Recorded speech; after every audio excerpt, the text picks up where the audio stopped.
Innovation विभाग की प्रमुख Shrimati Sushma Ghosh, world city campus की प्रधानाचार्य श्रीमती रीमा सेठी, अन्य सभी कैंपसों के जो यहाँ पर प्रिंसिपल्स मौजूद हैं उन्हें भी मैं संबोधित कर रहा हूँ, और जितने भी यहाँ के सिटी मॉन्टेसरी के डिवोटेड शिक्षक हैं, सारे गार्जियंस हैं जिनके बच्चे इन स्कूल में पढ़ते हैं, और मेरे प्रिय विद्यार्थी, आज इस सिटी मॉन्टेसरी स्कूल के नए घोष सिटी कैंपस के उद्घाटन के अवसर पर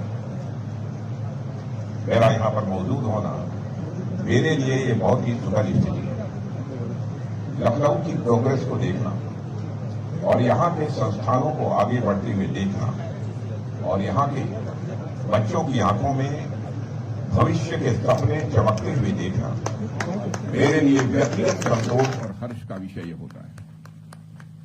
और साथियों, जब किसी शहर की पहचान और इमारतों से आगे बढ़कर उसके शैक्षिक और सांस्कृतिक संस्थानों से बनने लगती है, तब वह शहर वास्तव में समाज के भविष्य को एक शेप दे रहा होता है। और आज का यह शहर, मैं मानता हूं, आज का यह अवसर, मैं मानता हूं कि उसी दिशा में एक महत्वपूर्ण कदम है। मैं ये कहना चाहूंगा, यह किसी नई इमारत का कोई उद्घाटन भर नहीं है, यह एक विचार का, एक थॉट का एक्सपेंशन है, एक विचार का यह विस्तार है। साथियों, ये उस सपने को धरती पर उतरते हुए देखना है जो वर्षों पहले एक छोटे से बीज के रूप में बोया गया था, और आज एक विशाल वटवृक्ष बनकर हमारे सामने यह खड़ा है। और मुझे इस बात का गौरव है, ये सपना देखने वाले इस संस्थान के संस्थापक स्वर्गीय डॉक्टर जगदीश गांधी जी के साथ मेरा बहुत ही पुराना और आत्मीय रिश्ता रहा है। वे एक ऐसे शिक्षाविद थे जिन्होंने शिक्षा के माध्यम से समाज को बदलने का एक सपना देखा था। जब भी उनसे बातचीत होती थी तो वे शिक्षा को किताबों और परीक्षाओं की सीमा में ही नहीं देखते थे। उनके मन में यह हमेशा विचार रहता था कि शिक्षा का अंतिम उद्देश्य एक बेहतर मनुष्य, एक बेहतर समाज का निर्माण होना चाहिए।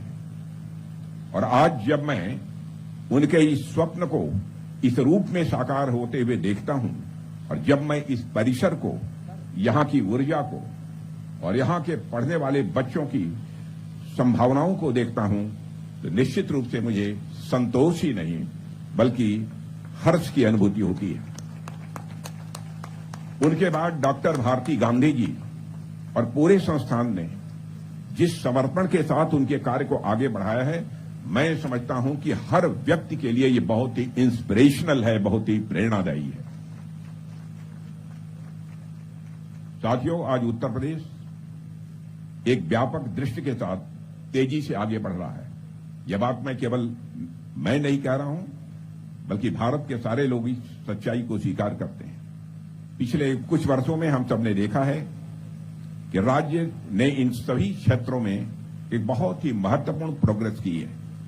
इंफ्रास्ट्रक्चर, इन्वेस्टमेंट, इंडस्ट्री और एजुकेशन, इन सभी क्षेत्रों में उत्तर प्रदेश ने एक नई गति प्राप्त की है। और विशेष रूप से शिक्षा के क्षेत्र में जो परिवर्तन दिखाई दे रहा है, मैं मानता हूं यह बहुत ही महत्वपूर्ण है। मुख्यमंत्री योगी आदित्यनाथ के नेतृत्व में प्रदेश में जिस प्रकार से नए शैक्षणिक संस्थानों की स्थापना हो रही है और शिक्षा के लिए आवश्यक वातावरण तैयार किया जा रहा है, वह एक, मैं समझता हूं कि पॉजिटिव चेंज, सकारात्मक परिवर्तन का एक बड़ा इंडिकेशन है। और आज प्रदेश में केवल स्कूल और कॉलेज खोलने पर ही ध्यान नहीं दिया जा रहा है, यहां एक ऐसा इकोसिस्टम तैयार करने का प्रयास किया जा रहा है जिसमें बच्चे पढ़ाई के साथ साथ एक पॉजिटिव लर्निंग एनवायरनमेंट में विकसित हो सके। और मुझे विश्वास है कि इस प्रकार के प्रयासों के कारण आने वाले वर्षों में उत्तर प्रदेश के क्षेत्र में भी एक मानक स्थापित होगा। साथियों, यहां के शैक्षणिक संस्थान केवल प्रदेश के ही नहीं बल्कि पूरे देश के छात्रों के लिए आकर्षण का केंद्र बनेंगे, ऐसा मेरा पक्का विश्वास है। साथियों, किसी भी स्कूल या किसी भी विश्वविद्यालय के दो डायमेंशंस होते हैं। एक उसका भौतिक स्वरूप होता है यानी इंफ्रास्ट्रक्चर आज, और दूसरा उसका आंतरिक स्वरूप होता है। भौतिक स्वरूप वह होता है जिसे हम अपनी आंखों से देख पाते हैं, जैसे उसकी बड़ी बड़ी इमारतें, बड़ी बड़ी लेबोरेटरीज, खेल के मैदान, लाइब्रेरीज, आज के समय में टेक्नोलॉजी से युक्त स्मार्ट क्लासरूम, यह सब मिलकर उस इंस्टीट्यूशन का एक ढांचा तैयार करते हैं। जब हम किसी नए कैंपस का उद्घाटन करते हैं तो सामान्यतः हमारी दृष्टि सबसे पहले इन्हीं चीजों पर जाती है। कहीं पर भी हम जाते हैं इस प्रकार के कैंपस का उद्घाटन हो तो हमारी दृष्टि वहां की बिल्डिंग, वहां की अन्य सब सारी चीजों पर, क्लासेस पर सब पड़ती है, और हम देखते हैं कि इमारत कितनी भव्य है, वहां की लैबोरेटरीज, वहां की प्रयोगशालाएं वो कितनी मॉडर्न है, कितनी आधुनिक हैं। टेक्नोलॉजी भी उस विद्यालय की कितनी एडवांस है, और यह सब आज के समय के लिए आवश्यक भी है, ऐसा मैं मानता हूं। क्योंकि इन सभी सुविधाओं से बच्चों के अंदर स्वाभाविक रूप से जिस एफिशिएंसी के बढ़ने की हम उम्मीद करते हैं वह एफिशिएंसी भी बढ़ती है। जैसे अगर मैदान अच्छा हो तो खेल वहां पर अच्छा होता है। आप बैठ जाइए, बात आपको बैठा दीजिए, आप बैठिए। जैसे अगर मैदान अच्छा हो तो खेल वहां अच्छा होता है, पर मैदान यदि उबड़ खाबड़ हो तो खिलाड़ी वहां खेल खेले या खुद को संभाले, यह प्रश्न खड़ा होता है। इसलिए किसी भी स्कूल का जो इंफ्रास्ट्रक्चर होता है वह अत्यंत अपने आप में महत्वपूर्ण होता है, लेकिन किसी भी एजुकेशनल इंस्टीट्यूशन का एक दूसरा डायमेंशन भी होता है जो उससे कहीं अधिक मैं मानता हूं कि महत्वपूर्ण होता है। वह है उस इंस्टीट्यूशन की आत्मा, उसके मूल्य, उसके वैल्यूज और उसका चरित्र। और एक स्कूल केवल यह ज्ञान देने का स्थान नहीं होता, वहां पर मनुष्य निर्माण की मैं मानता हूं कि वह स्कूल प्रयोगशाला भी होना चाहिए, जो कि बच्चों के व्यक्तित्व का कॉम्प्रिहेंसिव डेवलपमेंट कर सके, बच्चों के व्यक्तित्व का एक समग्र विकास कर सके। वहां केवल मैथ, साइंस या लैंग्वेज नहीं सिखाई जानी चाहिए, वहां के जीवन के वैल्यूज भी सिखाए जाने चाहिए। और मैं समझता हूं कि सिटी मॉन्टेसरी में इस बात पर ध्यान रखा जाता है, और वहां के बच्चों को यह भी सिखाया जाता है कि ज्ञान का उपयोग किस प्रकार किया जाना चाहिए, समाज के प्रति अपनी जिम्मेदारी को किस प्रकार से समझा जाना चाहिए, और अपने भीतर के श्रेष्ठ जो क्वालिटीज हैं, जो सुपर क्वालिटीज हैं, अच्छी क्वालिटीज हैं, उनको कैसे डेवलप किया जाना चाहिए। साथियों, कई बार मैं ये सोचता हूं कि शिक्षा का वास्तविक अर्थ आखिर है क्या। हम सबने शिक्षा की अनेक परिभाषाएं पढ़ी हैं, बहुत सारी डेफिनेशन हम लोगों ने एजुकेशन की पढ़ी है। महान दार्शनिक डॉक्टर सर्वपल्ली राधाकृष्णन ने शिक्षा को मनुष्य के इंटेलेक्चुअल और मॉरल डेवलपमेंट से जोड़ा। स्वामी विवेकानंद ने कहा कि शिक्षा का यह अर्थ है कि मनुष्य के भीतर जो पहले से होलसमनेस है, होलसमनेस हर मनुष्य के अंदर होती है या एक कंप्लीटनेस होती है, उसे पूरी तरह से बाहर लाना है। यह शिक्षा का उद्देश्य है।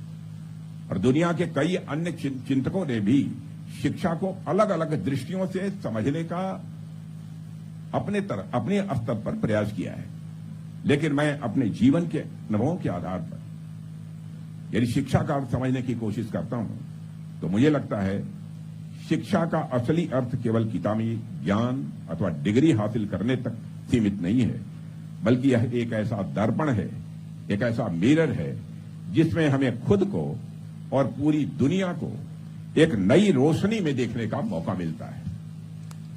शिक्षा का पहला डायमेंशन है अपने अंदर झांकना यानी इंट्रोस्पेक्ट करना। शिक्षा हमें सेल्फ रिफ्लेक्शन की भी कला सिखाती है। यह हमें रुककर यह सवाल पूछने की ताकत देती है कि हम कौन हैं, हमारी क्षमताएं कितनी हैं और हमारी कमजोरियां कहां हैं। यानी इंट्रोस्पेक्ट करने की ताकत भी हमको शिक्षा के माध्यम से मिलती है।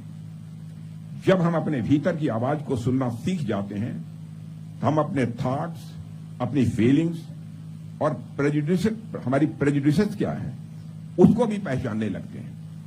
और यह आंतरिक यात्रा ही यह नींव रखती है जिस पर हमारे व्यक्तित्व का महल खड़ा होता है।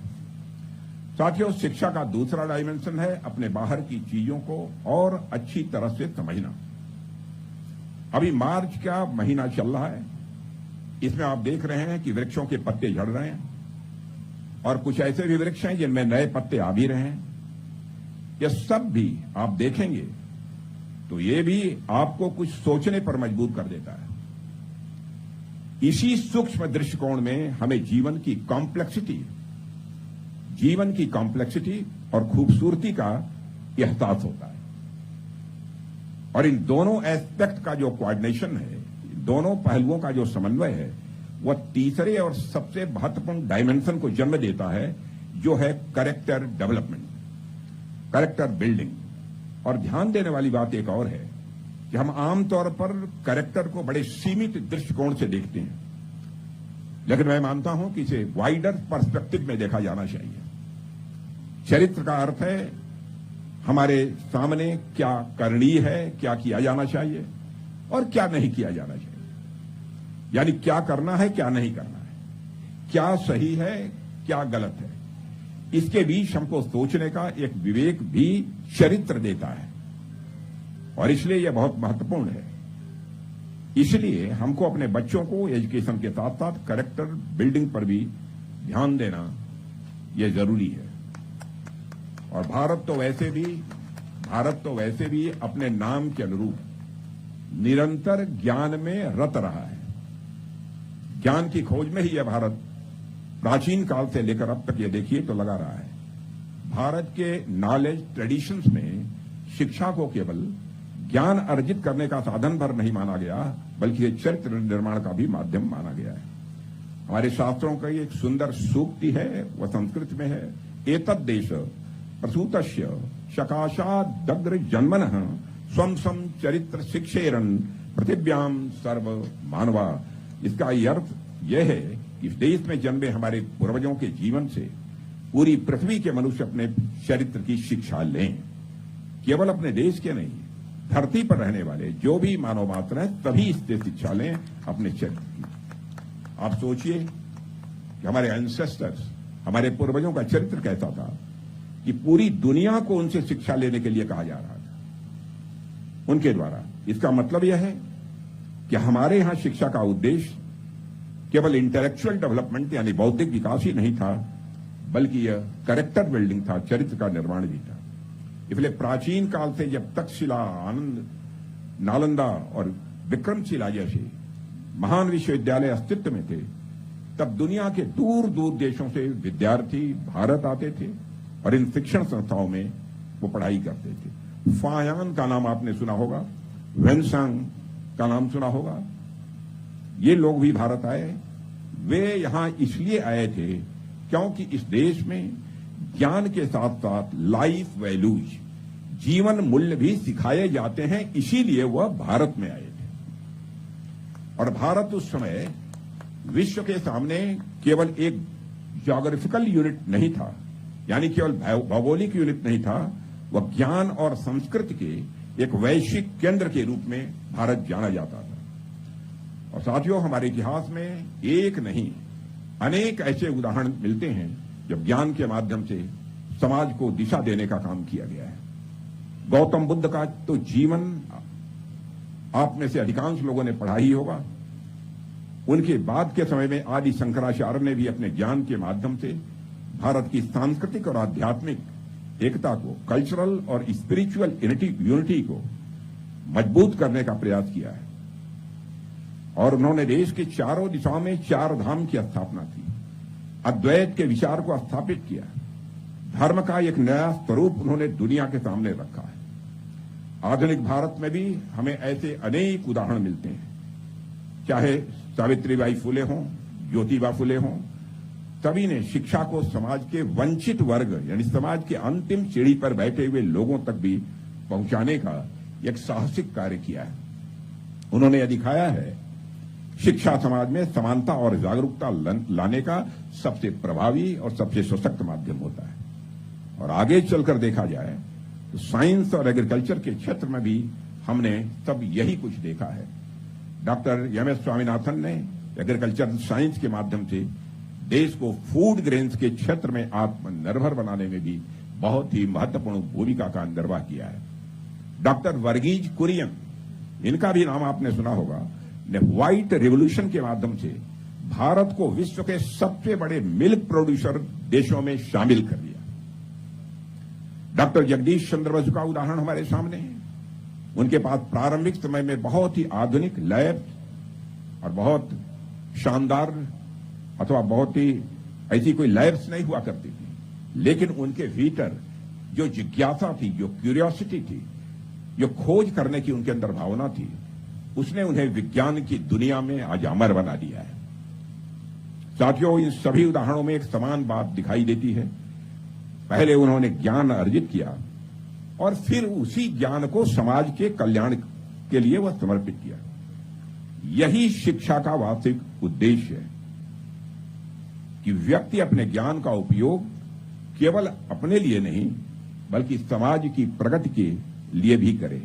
और इसी भावना से शिक्षा का वातावरण बच्चों में स्वाभाविक रूप से क्यूरियोसिटी और जिज्ञासा पैदा करता है। उनके विचारों को तो डेवलप करता ही है और उन्हें आगे बढ़ने के लिए इंस्पायर भी करता है, उन्हें प्रेरणा भी देता है। साथियों, सामान्यतः जब मैं किसी शैक्षणिक कार्यक्रम में जाता हूं तो अधिकतर संवाद शिक्षकों से होता है। कभी कभी वहां के बच्चों से भी बातचीत होती है, लेकिन आज यहां एक सुखद दृश्य यह भी है, यहां बड़ी संख्या में गार्जियंस, अभिभावक भी उपस्थित हैं। इसलिए मैं इस मंच से यहां उपस्थित सभी अभिभावकों के साथ साथ उन सभी अभिभावकों से भी करना चाहता हूं जो अपने बच्चों के भविष्य को लेकर चिंतित रहते हैं और उनके लिए हर संभव को प्रयास भी करते हैं। हम सभी अपने बच्चों के लिए क्या चाहते हैं? बेस्ट, जो कुछ भी अच्छा से अच्छा हो सकता है, द बेस्ट, यही हमारी ख्वाहिश रहती है, यही हम चाहते हैं। हर माता पिता चाहता है कि उनके लिए अच्छा स्कूल मिले, बेहतर अपॉर्चुनिटी मिले और अच्छा पढ़ाई लिखाई करने के लिए एनवायरमेंट मिले।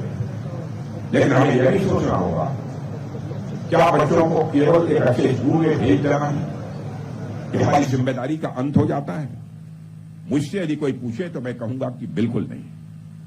बच्चे स्कूल में पढ़ते जरूर हैं, लेकिन उनका व्यक्तित्व में मेजर कंट्रीब्यूशन यदि किसी का होता है तो बच्चों के घर का होता है, माता पिता का होता है, परिवार का होता है। स्कूल उन्हें नॉलेज, डिसिप्लिन और एक्सपोजर देता है, जबकि घर उन्हें जीवन का अनुभव, संवेदनशीलता यानी सेंसिटिवनेस और संस्कार देता है। कई बार माता पिता के अनुभव और उनसे होने वाली बातचीत बच्चों को किताबों से भी बड़ी सीख देती है। और हम सभी चाहते हैं कि हमारे बच्चे सक्सेसफुल बने। हमें यह भी सोचना होगा कि हम उन्हें केवल सफल बनाना चाहते हैं या वास्तव में उन्हें श्रेष्ठ बनाना चाहते हैं। अच्छी नौकरी, अच्छा पैकेज या किसी प्रतिष्ठित संस्थान में प्रवेश मिल जाना ही जीवन की पूरी सफलता नहीं है। वास्तविक सफलता तब होती है जब व्यक्ति अपने ज्ञान और विचारों से समाज में पॉजिटिव चेंज ला सके। मैं मानता हूं कि जीवन की सबसे बड़ी कामयाबी होती है कि कोई पढ़ाई लिखाई करने के बाद वह समाज के जीवन में एक पॉजिटिव चेंज, एक सकारात्मक परिवर्तन ला सके। कई बार स्कूल के टॉपर बच्चे आगे अच्छा करते हैं, लेकिन यह भी देखा गया है कि जो बच्चे पीछे की बेंच पर बैठते थे वही आगे चलकर नई आइडियाज, क्रिएटिविटी और इनोवेशन से बहुत बड़ी बड़ी उपलब्धियां हासिल कर लेते हैं। इसलिए बच्चों को केवल अंक लाने के लिए, केवल अधिकतम मार्क्स लाने के लिए नहीं, बल्कि जीवन के चैलेंजेस के लिए भी तैयार किया जाना चाहिए। उसमें यहां विद्यालय की भूमिका है, वहीं पर मैं समझता हूं कि परिवार की भी भूमिका होती है। और अंत में मैं अभिभावकों के लिए एक और महत्वपूर्ण बात चर्चा करना चाहूंगा जरूरी नहीं है कि हम हर बच्चे से किसी एक ही प्रकार की अपेक्षा करें। यह इम्पॉसिबल, यह असंभव है। हर बच्चा अलग अलग होता है, उसकी इनहेरेंट क्वालिटीज भी ये कुछ अलग होती हैं और वह किसी भी क्षेत्र में सफल हो सकता है। इसमें भी कहीं दो राय नहीं है।